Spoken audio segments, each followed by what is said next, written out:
Hey everyone, in this video, I'll show you how to freeze rows in Excel so they stay visible while you scroll. Let's get started. First, open your Excel spreadsheet and click on the View tab at the top of the screen. And a new window section appear. Click on the Freeze Panes. If you want to keep the top row visible, click Freeze Top Row. This is useful for keeping your column header visible while scrolling down.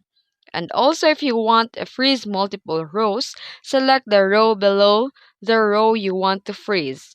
For example, if you want to freeze the first two rows, select the row 3, then go to the view and click Freeze Panes and choose Freeze Panes again.